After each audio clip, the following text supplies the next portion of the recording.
Lindo, né? Maravilhoso. O Deus de secreto é abençoado e é maravilhoso. Eu me sinto dentro desse secreto. Esse Deus de secreto é aquele que você vai orar, né? Que você vai fazer a sua vida com Deus no lugar secreto. Num lugar onde você está com liberdade para falar com Deus do jeito que você é. Você não pode ser aquilo que você faz ser diante de outras pessoas. Quando você veste uma roupa, quando você veste a sua vida lá fora, diante do público, aqui você, diante do secreto, você é você. Deus está te vendo assim. E é por isso que você deve orar em secreto. Eu acho isso tremendo, maravilhoso e edificante, porque a oração tem que ser no secreto. Foi assim que Jesus nos ensinou. Em Mateus capítulo 6, vós orareis assim, não fazei vãs repetições. Não adianta você trazer palavras bonitas para que os outros possam ouvir que você sabe orar, que você tem uma linguagem, ter um vocabulário rico, erudito. Não, com Deus você fala no secreto, sem linguagem persuasiva, de confundir. Você não ora para que as pessoas vejam, mas você ora aquilo que está dentro de você. Senhor, tu me conheces por dentro, tu me sondas e sabe de todas as coisas. Antes da palavra sair da minha boca, tu já sabe tudo. Então, é tirar de dentro de nós aquela verdade. Falar com Deus é falar no secreto, não em público. Não para dizer que sabemos orar, não para dizer que conhecemos a Bíblia. Não, Deus já sabe de tudo isso. Mas se a gente chega no secreto e falar com Ele do seu interior: estou sofrendo, Senhor, eu estou precisando do teu consolo, do teu conforto, eu sou falho. Quantos pensamentos vêm errados? Tem hora que vem um pensamento na hora que eu estou orando com o Senhor, e eu quero que o Senhor me perdoe e que me ajuda na minha fraqueza. É dessa forma que é o secreto com Deus. Eu acho maravilhoso.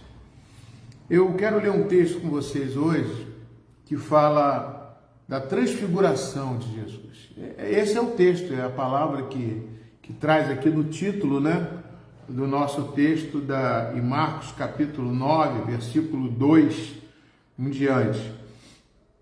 6 dias depois, é bom quando ele fala 6 dias depois, que ele teve em algum lugar antes, É verdade, lhe digo que nos dias que dos que aqui se encontram, existem alguns que não passarão pela morte e que vejam ter chegado com o poder no reino de Deus. Ele fala isso e depois veja. 6 dias depois, Jesus tomou consigo Pedro, Tiago e João e os levou em particular a sós a um alto monte. E Jesus foi transfigurado diante deles. As suas roupas se tornaram resplandecentes, de um branco muito intenso, como nenhum lavandeiro no mundo as poderia colocar dessa forma, Um branco tão intenso que ninguém consegue falar e fazer e transmitir. E lhes apareceu Elias com Moisés, e estavam falando com Jesus. Então Pedro, tomando a palavra, disse a Jesus: Mestre, é bom é estarmos aqui. Façamos 3 tendas, uma para o Senhor, outra para Moisés e outra para Elias. Pois não sabiam o que dizer, por estarem eles apavorados. A seguir veio uma nuvem que os envolveu, e dela veio uma voz que dizia: Este é o meu filho amado, escutem o que ele diz. De repente, olhando ao redor, não viram mais ninguém com eles, a não ser Jesus. Ao descer do monte, Jesus lhes ordenou que não divulgasse as coisas que tinham visto, até o dia que o Filho do Homem ressuscitasse dentre os mortos. eles guardaram a recomendação perguntando uns aos outros o que seria esse ressuscitar dentre os mortos. É interessante esse texto, né? Muito bom. Eu quero colocar aqui algumas advertências, ou algumas coisas interessantes, né? Que ele chamou 3, Pedro, Tiago e João. Por que não chamou todos os discípulos? A primeira coisa que a gente vê, ele existia, Deus, para esses 3, uma certa intimidade maior, né? E às vezes a gente acha que quando você está mais próximo de algumas pessoas da igreja, significa que são puxa-sacos, que são mais... Não, existe uma intimidade, existe um relacionamento de Jesus mais próximo de Pedro, Tiago e João, que revelou coisas a ele que não revelava a outros. Às vezes as pessoas ficam com ciúme, achando que não, por que ele fica colado com um, colado com aqueles 3, aqueles 2, aquelas 4, aqueles 5. Acho que isso não pode ferir ninguém. Eu acho que você não pode se sentir mal com isso. Jesus tem essa proximidade de chamar Pedro, Tiago e João por se sentir mais afim com eles, entendeu? Uma coisa de afinidade, né? Uma coisa de proximidade que confortava, que Jesus gostava mais. Não que gostava mais dele, que amava mais ele, não. É totalmente diferente. Às vezes tem pessoas que você gosta de estar próximo, você se sente bem, você se sente melhor, há um relacionamento melhor. Isso não é pecado não, tá, amados? E outra coisa, ele levou em particular, a sós, a um alto monte. E ali Jesus fez uma coisa, se transfigurou. O que significa esse transfiguramento de Jesus? Ou seja, ele se transformou. Eu chamo até de uma metamorfose assim, diferenciada. Eu creio que ele ali se transportou de uma forma como Deus. Aí Jesus, ele disse o poder que ele tinha e o poder que ele teria quando voltasse para arrebatar a igreja. Como assim, pastor? Eu não posso afirmar isso categoricamente, ser um pensamento, uma revelação minha, que eu creio que seja minha, não sei se de outros, mas Jesus tinha poder para fazer isso. Como que um homem pode chamar 2 pessoas que morreram? Ou seja, uma que não morreu, que foi arrebatado, que foi Elias, e Moisés, que literalmente a palavra de Deus diz que ele morreu e o próprio Deus enterrou ele, né? Aí você vê, um era morto e o outro não era. Um estava no céu, que foi arrebatado, e o outro estava no mundo dos mortos, né? Como diz, né? Estava no seio de Abraão, como diz a Bíblia em outros momentos, né? Estava num local de espera para ir para o céu, talvez. Mas como Jesus traz essas pessoas para cá? É outra forma que Deus quis demonstrar que os finais do tempo ele vai buscar a igreja dele.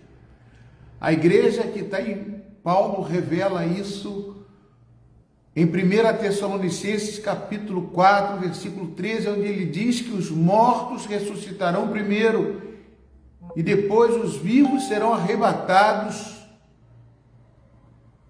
Ou seja, não sejam ignorantes, ele fala assim, não se ignorem, porque todos aqueles que são de Jesus serão arrebatados, estarão com Jesus, como Jesus diz, eu vou para o Pai, como João capítulo 14, eu vou para o Pai, mas eu vou para o Pai e prepararei lugar para vocês.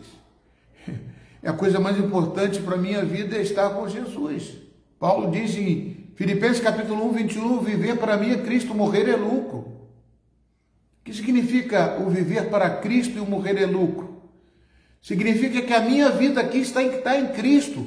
Quando eu falei em secreto, dentro do meu quarto com Jesus, é porque Ele me conhece, Ele sabe de todas as coisas, então eu tenho que falar com Ele transparentemente, eu não posso esconder nada dele. A gente representa uma pessoa, uma persona, uma vida diante de outras pessoas. Mas diante do Senhor nós temos que nos abrir completamente. Então, aqui ele se transfigura, ele se transforma num Deus, no Jesus que vai vir buscar a igreja. E quando ele vier buscar a igreja, ele fala que ele vai trazer tanto os mortos quanto os vivos. Ou seja, aqueles que morreram em Cristo vão ressuscitar primeiro. Ele quis dizer isso, que aqueles que estão em Cristo estarão primeiro no reino dos céus com Jesus. E aqueles que estarão vivos serão arrebatados quando ele vier buscar a igreja. E será arrebatado nos ares, será o dia do arrebatamento. Então eu posso trazer essa mensagem, né? Não trazendo isso teologicamente, não cientificamente, mas dentro dos meus pensamentos da Bíblia, dentro do meu livro do pastor Luiz Heresiastes, como dizem, das minhas heresias que eu posso chamar, eu vejo que Jesus vai com poder. Ele demonstra aqui para Pedro, Tiago e João como ele traz dois personagens, né? As suas roupas eram resplandecentes de uma forma tão intensa que não existia tanta claridade no mundo, tanta brancura necessária que fosse visto aqui na terra. Então, você vê que ele se tornou um ser celestial. Jesus se tornou um ser celestial. Na Bíblia, no Antigo Testamento, nós vemos que muitas vezes Jesus se transporta e existe através de chamado o anjo. Toda vez que aparece o artigo definido, o anjo, a gente pode prefigurar Jesus Cristo ali no Antigo Testamento. Aqui é como se ele fosse não o anjo, mas o Deus transfigurado, o Deus com roupas resplandecentes, o Deus que virá buscar a igreja. Jesus Cristo, o Deus vivo. Ele lhes apareceu e lhes apareceu Elias com Moisés. Elias, aquele que foi arrebatado no redemoinho com carruagem de fogo, que não morreu. Então, ele representa os vivos. E Moisés representa o mundo dos mortos em Cristo. Os mortos separados para Deus, que estarão com Jesus também, junto no reino dos céus, na glória de Deus. E lhes apareceu Elias e Moisés, estavam falando com Jesus. Falando com Jesus. Não somente no mundo irreal, mas no mundo tão real que Pedro, tomando a palavra, viu. E outra coisa importante, amados, Pedro faz uma relação aqui, um relato dizendo: mestre, bom estarmos aqui. Ou seja, ele se sente num lugar celestial, ele se sente muito bem naquele local. Bom estarmos aqui. Façamos 3 tendas, uma para o Senhor Jesus, outra para Moisés, outra para Elias. Ele se exclui. Pedro se exclui, tremendo, né? Maravilhoso. Faremos 3 tendas, uma para o Senhor, outra para Moisés. Agora, quem disse para Pedro que um era Moisés e outro era Elias? Não tinha retrato. O Pedro nunca viu Moisés, nunca viu Elias. É outra coisa que me chama a atenção aqui. Ele nunca viu. Elias foi arrebatado aos céus. Moisés morreu. Como ele sabia que um era Moisés e outro era Elias? Talvez Jesus, quando conversando com ele, talvez tenha falado: Moisés, como é que você está? Onde você está? Falando algumas coisas ali que Pedro ficou olhando e é Moisés e Elias. Ele citou o nome. Alguma coisa foi ali, trouxe para dentro de Pedro que era Moisés e Elias. E ele ficou admirado, pois não sabia o que dizer. Ele diz a palavra de Deus assim: mestre, bom estarmos aqui, faremos 3 tendas. Pois ele não sabia o que ia dizer, pois estarem eles apavorados. Eles ficaram apavorados. O que é pavor? Apavorado. Eles estavam estupefados, eles não estavam entendendo nada. A seguir veio uma nuvem que os envolveu e dela veio uma voz que dizia: este é meu filho amado, escutem o que ele diz. e de repente, olhando ao redor, não viram mais ninguém. Então, amados, eu queria deixar só essa mensagem para você, essa transfiguração de Jesus representa o que me representa, o que eu penso, tá? Não estou falando que isso é uma prova real, que Jesus aqui, ele transfigurou-se. Ele, como para mim, ele veio como se fosse no dia do arrebatamento, que nós vamos lá ler em Tessalonicenses, 1 Tessalonicenses capítulo 4, versículo 13, né? E ali ele chama duas pessoas, repara Moisés e Elias, conversando com Jesus. Pedro citou, vamos fazer 2, 3 tendas. A coisa era tão real, que ele viu Moisés e Elias. Entra dentro da Bíblia e imagina isso. Pede a Jesus em secreto para te revelar isso. Como que podem existir ali Moisés e Elias? Sabe o que significa, amado? Que você é especial, nós somos especiais, nós somos separados para Deus, nós temos essa coisa maravilhosa que Deus traz para você e para mim, o sobrenatural. Eu quero ler alguns textos com você só para a gente poder perceber isso, essa maravilhosa visão, se chama de visão, se chama de realidade. Era tão real que ele queria fazer tendas, ou seja, a visão ali era uma coisa bem real. E como que ele sabia que era Moisés e era Elias? Jesus sabia. Como que Jesus sabia e pôde chamar Moisés e Elias? Por quê? Porque Jesus já estava, no princípio do mundo, Jesus já existia. Antes da fundação do mundo, Jesus já estava. E tudo que aconteceu no Antigo Testamento, Jesus estava presente. Tanto que ele conhecia Moisés e Elias. E conversou com eles, como se fossem 2 amigos, 2 personagens que já estavam com Jesus, que Jesus já o conhecia. E Pedro observou a realidade daquela situação e chamou eles para fazer 3 tendas, para estarem ali confortáveis. E Pedro estava apavorado, porque não estava entendendo nada. Amém, queridos? Vocês estão entendendo a realidade desses fatos maravilhosos que Deus e a palavra de Deus traz para nós? Agora, eu quero ler com vocês 1 Coríntios capítulo 2. 1 Coríntios capítulo 2.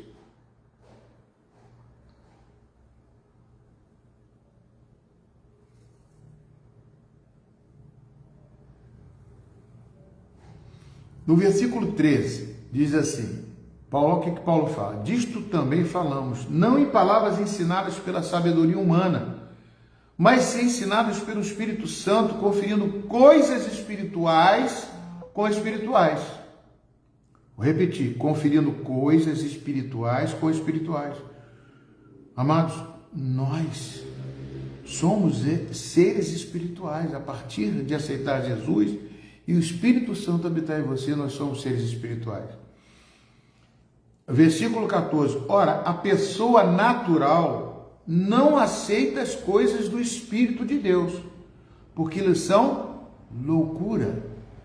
E ela não pode entendê-las, porque elas se discernem espiritualmente. Porém, a pessoa espiritual julga todas as coisas, mas ela não é julgada por ninguém. Pois quem conheceu a mente do Senhor, para que o possa instruir? Nós, porém, temos a mente de Cristo. Eita!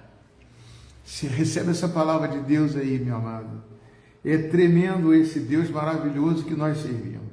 Agora nós vamos entrar em 1 Tessalonicenses, capítulo 4, versículo 13. E 1 Tessalonicenses, capítulo 4, versículo 13. Irmãos, não queremos que vocês ignorem a verdade a respeito dos que dormem. O que dorme? Que o cristão não morre, ele dorme para depois ser despertado. Ele vai ressuscitar. Então ele diz assim, irmãos, não queremos que vocês ignorem a verdade a respeito dos que dormem, para que não fiquem tristes como os demais que não têm esperança. Vocês têm esperança, amém? Eu tenho esperança, glória a Deus. A minha esperança está em Cristo. A minha esperança está naquele que morreu e ressuscitou. Está aqui comigo, está aí com você. Essa é a minha esperança. Eu estou com Cristo. Você está com Cristo. Nós somos nova criatura. As coisas velhas se passaram. Coisas espirituais se discernem espiritualmente, como diz em 1 Coríntios capítulo 2, versículo 14. E aqui, amados, ele diz uma coisa: para que não fiquem tristes como os demais que não têm esperança. Pois se cremos que Jesus morreu e ressuscitou, assim também Deus, mediante Jesus, trará em companhia dele os que dormem. Amados, nós vamos estar com Jesus, também vamos ressuscitar. E pela palavra do Senhor ainda lhes declaramos o seguinte: nós, os vivos, que ficarmos até a vinda do Senhor, de modo nenhum precederemos aqueles que morreram, aqueles que dormem. Preceder é antecipar. Nós não precederemos ele. Primeiro vão os que dormem, olha só. Porque o Senhor mesmo, dada a sua palavra de ordem, ouvida a voz do arcanjo, ressoada a trombeta de Deus, descerá dos céus, e os mortos em Cristo ressuscitarão primeiro. Os mortos em Cristo ressuscitarão primeiro. Depois, nós, os vivos, os que ficarmos, seremos arrebatados juntamente com eles, entre nuvens, para o encontro com o Senhor nos ares. E assim estaremos para sempre com o Senhor. Portanto, console uns aos outros com estas palavras. Está lembrado lá do texto que nós lemos de Marcos, Evangelho de Marcos, capítulo 2. Lembra? Primeiro Jesus transfigurou-se, se transformou naquele Jesus que vai voltar. E ali trouxe duas personagens representando os vivos, que era Elias, que foi arrebatado e não morreu, e o outro que representava os mortos, que era Moisés. E ali ele diz, agora aqui Paulo claramente diz, no arrebatamento, vocês que têm esperança em Cristo, os mortos vão ressuscitar primeiro para o encontro com Jesus nos ares. Depois os vivos, nós que estaremos aqui, Jesus, vamos ser arrebatados com a igreja, também iremos com ele. Ah, pastor, mas a gente vai morrer de repente antes ou depois? A gente não sabe quando Jesus vai voltar. Jesus disse que ninguém sabe. Vai ser um dia que ninguém espera. Ninguém vai estar esperando. Jesus vem hoje, vem amanhã, não. Ninguém sabe quando ele virá. Mas quando você sabe que diz isso, pastor, como que eu vou saber quando ele virá? Aí no capítulo 5 de Tessalonicenses, versículo 1, vocês vão ver. Irmãos, no que se refere aos tempos e às épocas, não há necessidade que eu lhes escreva, porque vocês sabem perfeitamente que o dia que o Senhor vem, é como ladrão à noite. Quando andarem dizendo paz e segurança, eis que lhe sobrevirá repentina destruição, como vem as dores de parto à mulher que está para dar à luz, e de modo nenhum escaparão. Então, ninguém sabe quando ele virá. Todos nós temos que estar esperando. Maranata, vem, Senhor Jesus. Preparados para estar com ele. Devemos estar buscando sempre a sua presença. E o melhor lugar é a casa do Senhor. O melhor lugar é a presença de Deus. Estarmos na presença dele. Não quer dizer que a casa do Senhor é você, sou eu, somos casas de Deus. Somos santuários do Deus Altíssimo. 1 Coríntios capítulo 3, versículo 16. Você é santuário de Deus. Preserve. Lembra das 5 virgens, ou seja, 10 virgens, 5 nécias e 5 prudentes, 5 imprudentes e 5 prudentes. As prudentes tinham azeite na botija e as 5 imprudentes não tinham. Quando o noivo chegou, meu Deus, me empresta um pouquinho do teu azeite. Não, esse aqui é meu, é individual, o teu azeite, o meu azeite, a minha esperança, o meu Cristo. Tem Cristo para você e tem Cristo para mim. Amém, querido? Eu deixo essa mensagem para vocês, para saber que nós temos a esperança em Cristo. Amém? Que Jesus abençoe você. Que amanhã, todos os dias da sua vida, não se esqueçam, Jesus morreu e ressuscitou. Da mesma forma, nós também, que temos Cristo, um dia vamos ressuscitar com Ele. Estaremos juntos para sempre. Que Deus te abençoe, que a graça e o amor de Cristo esteja com você. Amanhã, Igreja Metodista Itaquaçu tem oração lá de manhã, 6 horas da manhã. Domingo, escola dominical, e à noite temos o culto abençoado por Deus às 18h30. Que você que ouve, passa adiante, compartilhe este vídeo abençoado em nome de Jesus. A graça e paz, Luana, Maria Helena, Cleide, que Deus abençoe vocês. Fique na paz do Senhor. Tchau, tchau.